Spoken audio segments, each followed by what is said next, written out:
La démocratie du plus fort est toujours la meilleure. C'est comme ça.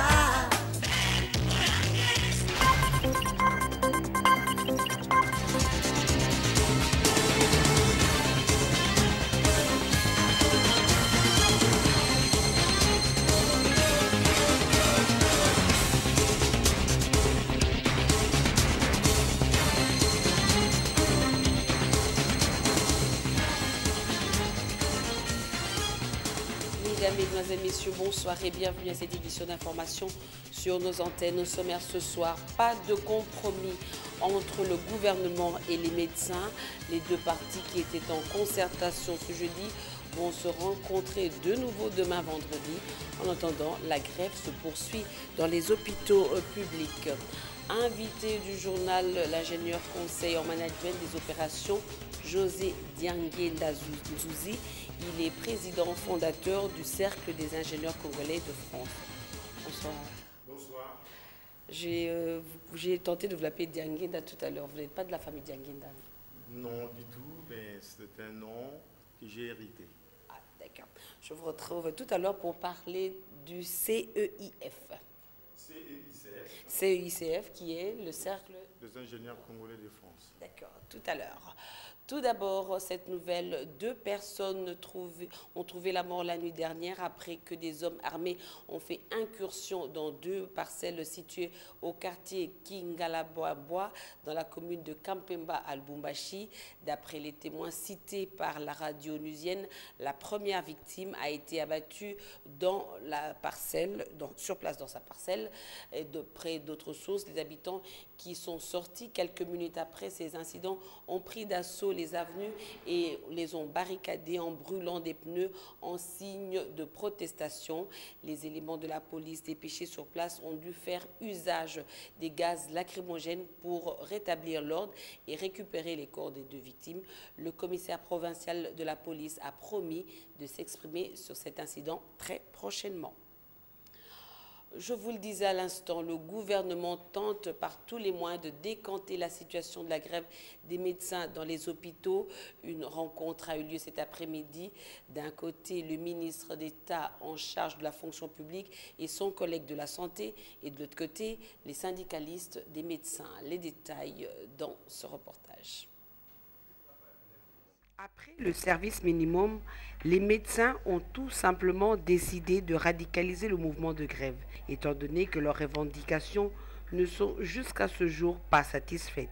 En vue de trouver une solution, les syndicats des médecins se sont retrouvés ce jeudi autour d'une même table avec le ministre d'État et ministre de la fonction publique, ainsi que le ministre de la Santé. Mais malheureusement, la réunion a accouché d'une souris au terme de plusieurs heures de négociations. Les médecins réclament le réajustement de leur salaire au taux actuel. Selon certaines sources, une autre réunion pourrait se tenir dans les tout prochains jours.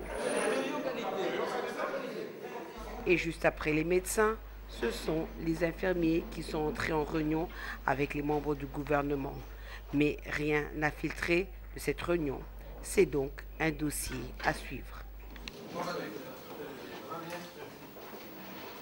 Entre-temps, plus de 107 agents et fonctionnaires de l'État recrutés en octobre 2016 en province dans le cadre du projet de rajeunissement de l'administration publique passent depuis le mois de mai dernier leur nuit à la Belle Étoile à Kinshasa. D'après le porte-parole Albert Mwamba Kab, cette situation est consécutive à la suppression depuis quelques mois de leur prime de survie. Sans donner plus de détails, il rapporte que la plupart de ces agents recrutés en province avaient été affectés dans 12 ministères pilotes dans le cadre de ce projet du gouvernement. Il appelle le gouvernement à intervenir pour arranger leur situation. L'opération d'enrôlement va démarrer lundi prochain dans l'espace Grand Kasaï, annonce faite hier mercredi à Kananga par le président de la centrale électorale à l'issue d'une réunion d'évaluation entre CENI, CNSA et gouvernement. Il faudra compter donc au moins 90 jours encore pour avoir un fichier électoral qui doit ensuite passer par le dédoublonnage afin d'en extirper les doublons. Avec un total de plus de 40 millions d'électeurs déjà enrôlés, soit 98,9% de prévision, la commission électorale s'est engagée à publier incessamment un calendrier électoral. Les travaux de construction des passerelles sur le boulevard Lumumba au niveau de la Tchangou ont été lancés. La construction de ces passerelles ont pour but de mettre à l'abri les piétons qui sont exposés chaque fois aux accidents à la traversée du boulevard Lumumba. Constat fait par Hermione Nyonvou et Eric Kalambaye. Le district de la Tchangou est la partie la plus peuplée de la capitale Kinshasa. Il suffit de faire le tour sur le boulevard Lumumba pour voir de centaines de personnes traverser la chaussée avec tout le risque possible. La construction de cette passerelle est un ouf de soulagement pour la population de cette partie du pays. Un ouvrage de 40 000 tonnes qui peut accueillir autant de piétons pour la traversée. Actuellement, l'équipe de l'entreprise Zénith, sous la supervision de l'Agence congolaise de grands travaux, s'y emploie à poser les tabliers qui est déjà monté. La passerelle métallique sous forme de l'arc permet, outre l'embellissement de la ville, la traversée de la population. Dans cette partie de la capitale, 3 autres passerelles seront posées notamment à Debonhomme, à l'arrêt Bitabe au marché de la Liberté et à Kingasani Asuka. Le coût de travaux de ces passerelles est évalué à environ 8 millions de dollars américains. Et nous avons la chance d'avoir sur ce plateau un ingénieur. Est-ce qu'il peut critiquer l'œuvre qu'il vient de voir maintenant? Positivement tout comme négativement, hein? Bravo. À première vue, ce que je peux dire, si les calculs sont bien réalisés et que la conception est bien réalisée, je pense que ça peut tenir. Mais bon, si on le fait un peu à la sauvette, là, je crains qu'il y ait un impact négatif vis-à- « des utilisateurs. On a célébré le 12 dernier la journée consacrée aux éléphants en République démocratique du Congo. Cette journée a été célébrée aujourd'hui. La journée est célébrée dans le but d'altérer la situation dramatique de ce grand mammifère. Si rien n'est fait, 1/5 de leur population pourrait disparaître durant la décennie. Occasion pour l'Institut congolais de conservation de la nature qui a fait une descente au marché d'œuvres d'art communément appelé à Kinshasa Wenze Yabikeko, histoire de constater l'application effective de la mesure interdisant la vente des ivoires. Mouine Moufel, Marie Koyalodi et Serge Métélési pour le reportage. Sur les étals du marché d'art appelé Wenze Yabikeko, pas la moindre figurine ni bracelet en ivoire. Conséquence de l'application de la loi de 2014 portant conservation de la nature. Un volet particulier concerne la protection des éléphants, une espèce menacée. Mais les vendeurs ne semblent pas maîtriser les enjeux écologiques et économiques de la survie des pachydermes. Quand vous interdisez de vendre de l'ivoire, il faut chercher à encadrer ces artistes qui vendaient de l'ivoire. Nous leur demandons que leur conscience aussi prenne quelque chose de dire, écoutez, cherchez à voir tout le monde comme ça, il faut faire ça, ça, ça, ça. Et à la fin de compte, nous serons tous mieux servis. Le film d'Iboulouboulou, projeté lors de la conférence de presse, dresse un tableau saisissant du braconnage et du trafic de l'ivoire dans le parc de la Garamba, sanctuaire qui abritait encore il y a peu l'une des populations les plus importantes d'Afrique. Parmi les stratégies pour protéger les éléphants, on devra organiser par exemple des patrouilles mixtes comme on le fait au Virunga, c'est-à-dire les éco-gardes de l'ICSN qui sont basés à la Garamba. Ils vont faire des patrouilles mixtes ensemble pour surveiller, protéger les éléphants. Les stratégies du gouvernement en vue de la protection des éléphants est en fait l'un des maillons de la synergie planétaire d'éradication du trafic de l'ivoire. De la culture dans ce journal, le Théâtre de Verdure va abriter ce week-end la 5e édition du festival Toseka. Selon l'initiateur de cette manifestation humoristique, Ados Ndombasi, il s'agira d'une édition purement quinoise qui sera parrainée par Ladi Essobé et Fiston Saïsaï. Annonce faite cet après-midi au cours d'un point de presse. L'objectif de cette rencontre est d'égayer la population quinoise. Nous allons passer directement au sport. La 3e journée des qualifications pour la Coupe du Monde 2018 propose ce week-end plusieurs chocs entre grosses écuries du continent. À suivre par exemple, comme vous le savez, Tunisie-RDC, Nigeria-Cameroun, Ghana-Congo. Ange Makadi et Tapi Lutunou pour le reportage. Dans les groupes A, groupe où sont basés les Léopards, la Guinée et la Libye ouvrent la balle ce soir. Les équipes comptent chacune 0 points, donc une victoire relancerait une de 2 nations. Mais c'est vers Hadès que tous les regards vont se tourner. Tunisiens et Congolais qui ont remporté leurs 2 premiers matchs sont appelés à se disputer la première place. Le rendez-vous est pris pour ce vendredi dans la soirée. En groupe B, 2 anciens vainqueurs de la CAN sont en grand danger. Le Cameroun, le dernier en date, se rend au Nigeria qui a fait le plein lors des 2 premiers matchs. Le Cameroun, avec 2 points, a l'obligation de gagner au Nigeria pour se relancer à la course à la qualification. Le Nigeria pourrait, en cas de succès, se rapprocher un peu plus de la Russie, mais le chemin est encore long. La situation de l'Algérie avec un point est encore plus compliquée. Elle doit gagner en Zambie pour éviter le pire. Avec 4 points, les éléphants ivoiriens ont pris le meilleur départ dans un groupe très serré. Ils vont être reçus ce week-end par les Panthères du Gabon. Le Maroc, qui va jouer à domicile, a les moyens de battre le Mali, qui jouera gros lot de cette double confrontation.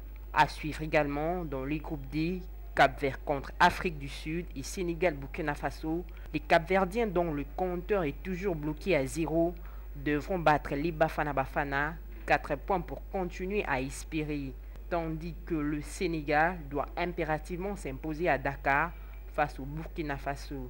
Enfin, dans le groupe E, l'Ouganda a surpris ce jeudi l'Égypte sur le score d'un but à 0. L'Ouganda occupe en effet avec surprise la tête du groupe E après 3 journées avec 7 points devant l'Égypte, 6 points, et les Ghana 1 point qui reçoit la République du Congo 0 points. Dans 5 jours, l'Égypte aura l'occasion de prendre sa revanche avec la réception de l'Ouganda pour le match retour à Alexandrie le 5 septembre prochain. Et pour le match Tunisie-RDC de ce vendredi à Radès, quelques journalistes sportifs de la capitale se sont penchés notamment sur la chance de réussite des Léopards de la République démocratique du Congo. Ils se sont exprimés au micro de Paul Kazozo et Théodore Chitolé. D'autres sportifs congolais, des chroniqueurs de surcroît, se sont mêlés dans le débat autour des chances des Léopards face aux Tunisiens. Chacun y est allé comme il entend, à commencer par Dixon Yala. Je crois fort bien que c'est du 50-50 pour ce match à l'aller, parce que les Tunisiens vont jouer dans leur intraitable stade, le redoutable stade de Radès, qui est un stade difficilement dompté par des sélections étrangères. Ça sera un match très difficile pour les Léopards de la RDC. Puis Michel Tobo, qui lui parle de la philosophie et de l'esprit des gagneurs qui doit caractériser les Léopards pour ces 2 rencontres. Pour les Léopards, je pense que l'équipe ou la sélection que le sélectionneur national a amené sur place en Tunisie, c'est quand même une bonne équipe. Je pense que ce sera un match difficile, certes, mais je pense qu'on peut se les rendre agréables justement si l'entraîneur nous met un 11 de départ assez concurrent. Ensuite, une voix féminine, celle de Sylvie Meya, pour qui, comme Ebengue, elle pense que le match entre le Tunisien et les Congolais va se jouer au présent et non au passé.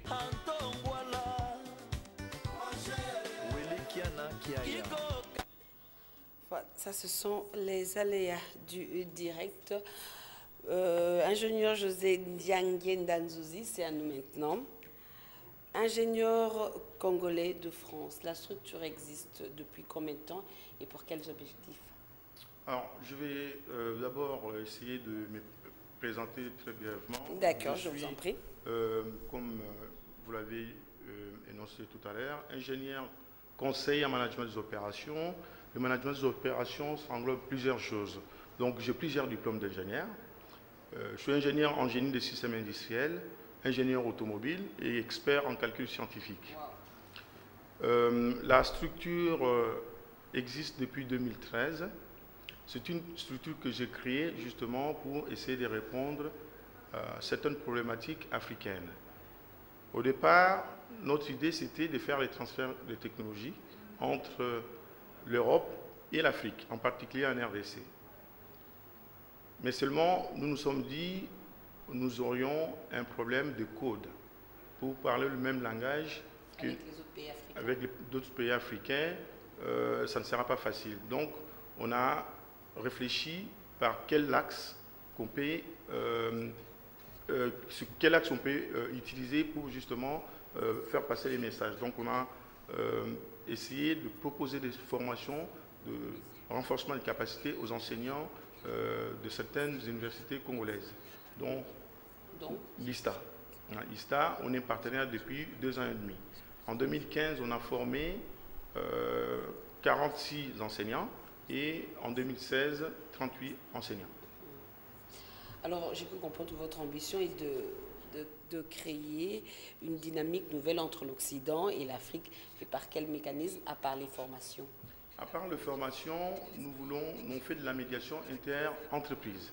Par les formations, on fait la médiation inter-universitaire. On met ensemble les universités françaises et les universités congolaises ensemble pour qu'ils puissent échanger, qu'ils aient de procédés de bonnes pratiques. Hein, parce qu'en RDC, on implémente aujourd'hui les systèmes LMD. Moi, ce que je dis, on ne peut pas comparer des pommes de terre et des bananes. C'est que la licence en RDC, c'est 5 ans. En Occident, c'est 3 ans. Donc, c'est un peu difficile. Donc, en mettant ensemble ces universités, donc ça permettra aux universités congolaises d'apprendre et de pouvoir améliorer leur système d'éducation. C'est vrai que le système d'éducation aujourd'hui, c'est le Kilikila est décidé par le ministère de l'enseignement supérieur et universitaire. Donc, je sais qu'ils sont en train de travailler là-dessus. Pour implémenter ces systèmes, ça demande beaucoup de travail, ça demande des audits, puisque notre système est assez vieux. Voilà, ça n'a pas été renouvelé depuis plus de 20 ans. Vous voyez? Donc, nos formations sont restées théoriques depuis plus de 20 ans. Or, pour l'heure, en Occident, nous employons ce qu'on appelle l'ingénierie pédagogie orientée projet. C'est-à-dire pour pouvoir concilier la théorie et la pratique. Alors, tout à l'heure, dans les couloirs, on venait de dire, vous l'avez effleuré tout à l'heure, il existe certains domaines scientifiques qui n'ont pas encore pris pied en Afrique, hein, et surtout en République démocratique du Congo. Alors, parmi vous, est-ce qu'il y a des ingénieurs, y a-t-il pas parmi vous des ingénieurs formés à l'image de l'industrie européenne pour former les Congolais ici? Alors, pour ma part, je peux parler de moi, par exemple. Voilà. J'ai évolué dans un milieu qui n'existait pas en Afrique, par exemple, dans le milieu de l'automobile. Plus de 25 ans dans l'industrie automobile. L'automobile existe en Afrique. Oui, mais en fait, on ne conçoit pas, à part quelques pays comme le Ghana, le Nigeria, l'Ouganda, qui s'est mis à concevoir des véhicules électriques. C'est très très récent. Et encore, ces pays-là ne font pas de crash tests. Moi, je suis expert en calcul scientifique, c'est-à-dire que je suis expert en simulation numérique. Donc, ma thèse, je l'ai fait en crash test. Simulation de choc piéton, par exemple. Et tous ces mécanismes, tous ces procédés-là, toute cette science n'est pas encore implémentée en Afrique. Donc, voilà. Donc, mais néanmoins, on peut quand même en parler pour essayer de sensibiliser les Africains à cette science. Oui, on peut en parler, mais pour quelle finalité? Puisque si déjà cette science n'existe pas en Afrique, pourquoi en parler ici? Je sais que, alors ici, on en parle, le terme utilisé, c'est le calcul des éléments finis. Au jour d'aujourd'hui, ce terme n'est plus utilisable en Occident. On utilise aujourd'hui la simulation numérique. On parle de simulation numérique. Et c'est un domaine qui touche, c'est une science qui touche à tous les domaines. D'accord? La simulation numérique, on peut aujourd'hui numériser, plutôt concevoir des objets, que ce soit en menuiserie, et faire des simulations numériques derrière. C'est-à-dire qu'on peut simuler au jour d'aujourd'hui cette table et regarder les déformations. Si quelqu'un s'appuie sur la table, et si on met une masse sur la table, on peut regarder les déformations. Voilà, c'est pour juste vous donner une idée. Parlons concrètement avec votre partenariat avec l'ISTA. Qu'est-ce que vous faites par exemple pour les apprenants de l'Institut technique de l'ISTA? Aujourd'hui, avec l'ISTA, nous ne formons que des enseignants, comme je l'avais dit tout à l'heure. Donc la formation ne concerne que les enseignants, pas les étudiants? À terme, oui. Mais voyez-vous, si les enseignants ne suivent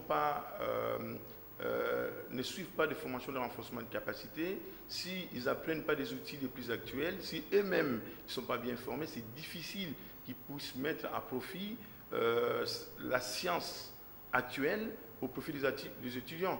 Donc nous avons décidé de commencer d'abord avec les enseignants pour que derrière, qu'ils puissent mettre au profit ces outils au profit des étudiants. Mais vous n'êtes pas permanent ici à Kinshasa. Comment cette formation se fait en ligne ou c'est seulement quand vous venez pour ce genre d'activité? Pour l'instant, nous programmons une formation par an, au mois de février. Sauf s'il y a une demande. Combien de temps? 1 à 2 semaines. C'est suffisant pour cette formation? Je trouve que c'est suffisant. C'est question de moyens. Comme vous le savez, l'ISTA, c'est une institution, c'est l'État. Donc souvent, ils n'ont pas de moyens. Ce que je dois souligner, quand même, l'ISTA nous prend en charge. L'ISTA nous prend en charge... Votre déplacement? Déplacement et le déplacement, donc billet et l'hébergement. Bon, pour l'instant, comme on est une ASBEL, on fait des actions gratuites parce que si on connaît les difficultés de l'ISTA, hein, on ne peut pas facturer parce que bon... par rapport à nos compétences, ça sera difficile de facturer à l'ISTA. Alors, vous le faites en bon compatriote congolais. Exactement. Alors, parlons concrètement du CEIF. Quels sont vos projets prioritaires, à part cette formation à l'ISTA, et comment assurer le suivi, puisque vous n'êtes pas permanent ici? Nous avons une équipe ici en RDC qui nous représente. Notre objectif est d'implanter un bureau permanent ici. Nous sommes en train de négocier avec l'ISTA puisque nous avons des projets communs avec l'ISTA. L'expérience que nous avons eue avec l'ISTA de 2015 et de 2016 nous a permis d'identifier des vrais besoins en termes de formation et d'identifier des lacunes de certains enseignants. Et cela implique que, a fortiori, les étudiants ne peuvent pas avoir accès aux formations les plus actuelles. Donc, ça nous a permis de mettre en place une certaine méthodologie d'enseignement adaptée, entre guillemets, aux pays africains, en commençant par la RDC. Alors, Monsieur José Ntouzi, pourquoi ne pas mettre l'accent, par exemple, sur la formation des nouvelles générations dans les filières de la Polytechnique, par exemple? Nous sommes en train de voir comment intéresser l'UNIKIN. Il y a 2 ans, l'ex-ministre de l'enseignement supérieur et universitaire, Théophile Bemba, nous a demandé un projet commun. Ces projets consistent à quoi? Ça consistait à proposer une série de formations qui pouvaient intéresser toutes les universités de la RDC. Ça serait plus intéressant. Ça sera plus intéressant, qu'ils puissent suivre le même type de formation et qu'on puisse leur proposer le même type de matériel.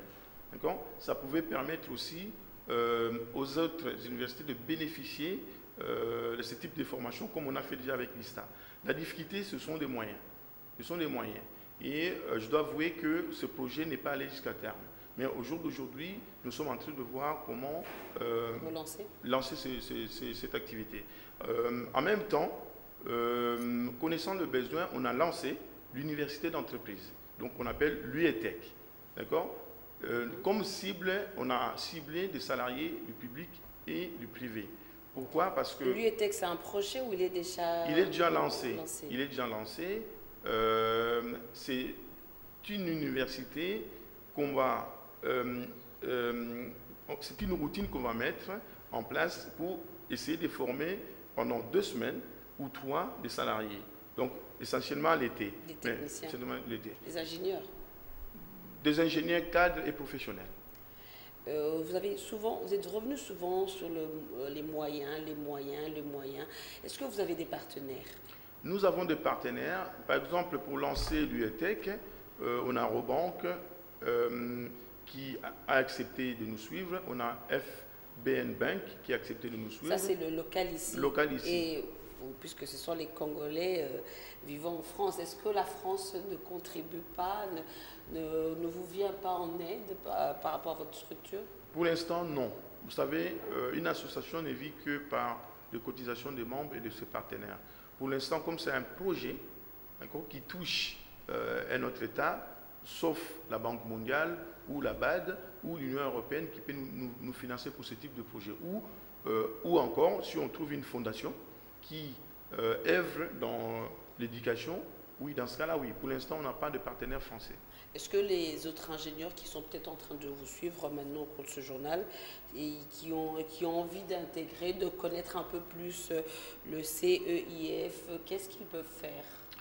Au jour d'aujourd'hui, nous sommes ouverts aux ingénieurs, cadres professionnels. Pour ceux qui veulent nous contacter, ils peuvent aller sur notre site www.ceicf.com ou ils peuvent aller sur le www.université-et-ceiCF.com. Là, ils trouveront tout le module de formation qu'on est en train de proposer pour l'UETEC. Là, c'est pour les professeurs et les étudiants qui sont intéressés.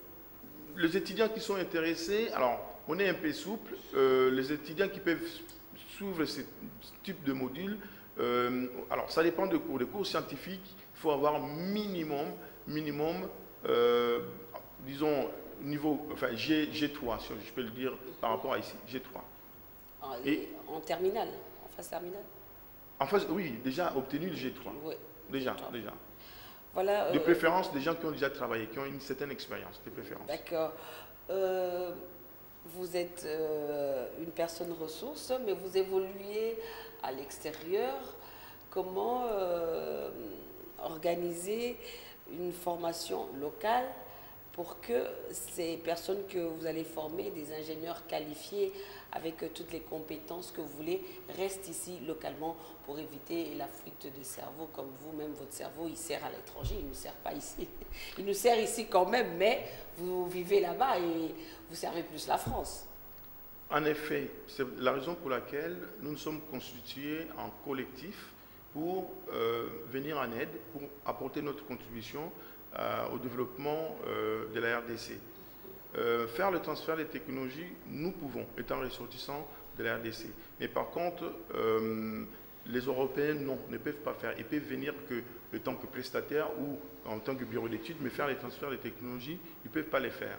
Nous, notre objectif aujourd'hui, effectivement, c'est de mettre un pied ici, d'ouvrir le bureau d'études et de lancer des start-up, d'accord, et de favoriser l'employabilité des jeunes. Pourquoi? Parce que ce qu'il faut savoir, que la plupart des pays africains, dans la plupart des pays africains, l'État emploie entre 30 et 40% de la population active. Or, ce n'est pas normal. C'est-à-dire que nous avons comme habitude, après l'école, on va chercher du travail. Or, nous pouvons donner la possibilité aux étudiants, après l'école, de pouvoir entreprendre. C'est pour cela qu'on appelle ça UETEC, donc Université d'entreprise technologique et d'entrepreneuriat de Kinshasa. Donc nous avons, dans nos formations, nous insistons sur 2 dimensions. D'abord, il y a la formation proprement dite et l'aspect entrepreneurial. Aider, que ce soit des salariés ou des étudiants, de comprendre ce que c'est l'entrepreneuriat. La première édition devait se tenir cette année. Cette année, qui a été reportée au mois de février 2018. Pour quelles raisons? Pour des raisons organisationnelles. Déjà, au mois d'août, on nous dit que les décisionnaires ne sont pas là. Et en plus, on a eu un petit problème d'agenda avec nos partenaires. Nos partenaires, on a décidé ensemble de les décaler au mois de février. Ça nous laisse plus de temps de contacter plus d'entreprises et de se faire entendre, la raison pour laquelle je suis là. J'en parle pour que les gens comprennent l'importance de Et si vous pouvez reprendre les contacts pour tous ceux qui seront intéressés pour suivre cette formation qui sera au mois de l'année prochaine. L'année prochaine, mois de février. Donc entre le 17 février, du 17 février au 3 mars. Les dates sont fixées déjà fixées. D'accord. Je vous retrouve tout à l'heure pour conclure cet entretien hors de nos frontières. Pour la deuxième fois en moins de 3 mois, le président français Emmanuel Macron a reçu son homologue ivoirien à Paris ce jeudi. Au menu des discussions France-CFA, migration, sécurité. Pendant plus d'une demi-heure, les deux hommes se sont entretenus en tête-à-tête, puis ont partagé un déjeuner de travail. Ingénieur José Nzouzi, ingénieur, vous avez dit ingénieur en management et président fondateur du Cercle des ingénieurs congolais de France. Nous devons conclure cet entretien malheureusement.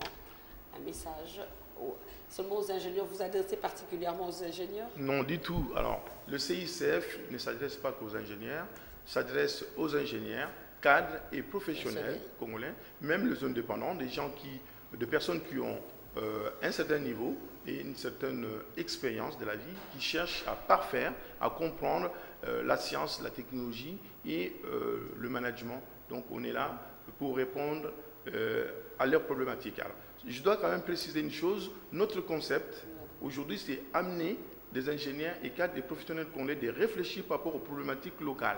À savoir que nous n'avons pas les mêmes problématiques. Les Africains n'ont pas les mêmes problématiques. Pas les mêmes réalités. Les mêmes réalités, exactement. Donc, mais comment vous vous adaptez en fait avec les réalités de là-bas? Et ici, il y a un décalage visible. En effet, c'est pour cela qu'on vient souvent ici et nous ne travaillons pas seuls. Nous travaillons avec des ingénieurs. Les main-d'œuvre locales. C'était votre mot de la fin? Alors, encore une fois, je lance un appel aux entrepreneurs, aux chefs d'entreprise congolais qui nous suivent en ce moment, que le CICF a été conçu justement pour vous et répondre aux problématiques locales. Nous sommes prêts à vous accueillir, à répondre à vos questions et à vos interrogations. Peut-être une toute dernière question vraiment. Cercle des ingénieurs congolais de France. Vous êtes à peu près à combien ces ingénieurs congolais de France? Est-ce que nous avons 15 experts.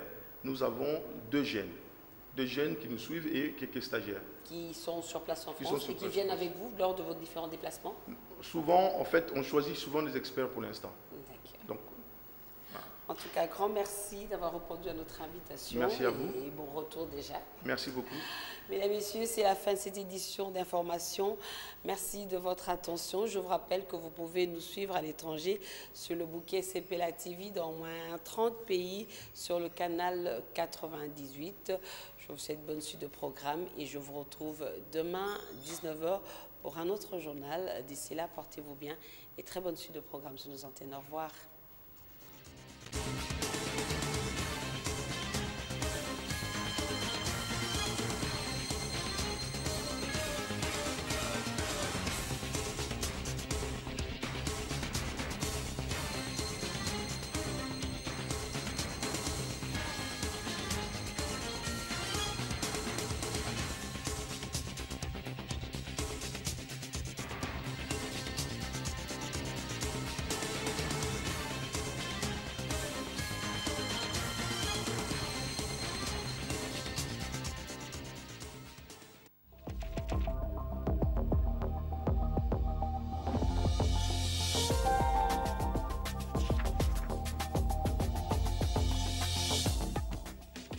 Le suspense est enfin levé. L'enrôlement et l'identification des électeurs dans l'espace Grand Kasaï démarre lundi prochain. Selon Forum des As, la décision a été prise à la réunion de l'évaluation du processus électoral qui se tient à Kananga. Information confirmée par l'Avenir qui ajoute que le président de la centrale électorale supervise lui-même les travaux des différentes commissions qui ont été mises en place, histoire de se rendre compte de l'évolution des travaux, mais aussi et surtout de participer au débat. Entre-temps, la Prospérité apporte des précisions sur ce qui se passe réellement à Kananga dans le Kasaï central.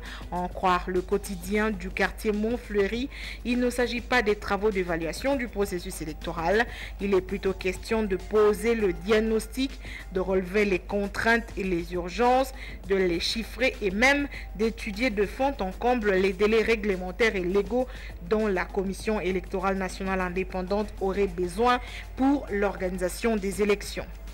Dans le reste de l'actualité, dans un communiqué dont une copie a été transmise au journal La Percée, la mission des Nations Unies pour la stabilisation de la RDC condamne la violation de sa base de Kananga par les éléments des FARDC.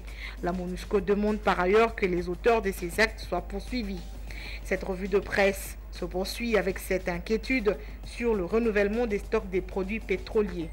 Pas de panique, selon le courrier de Kinshasa, CEP Congo a démenti les rumeurs faisant état d'un risque de rupture de la fourniture du carburant.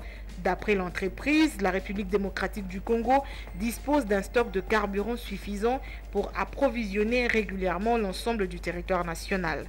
Autre chose, les médecins, premiers bénéficiaires de leur arrêt de travail, la République invite le gouvernement à trouver la solution à ce problème. À en croire le journal, les blouses blanches ne perdent rien du tout car les patients sont orientés vers des centres privés des mêmes médecins.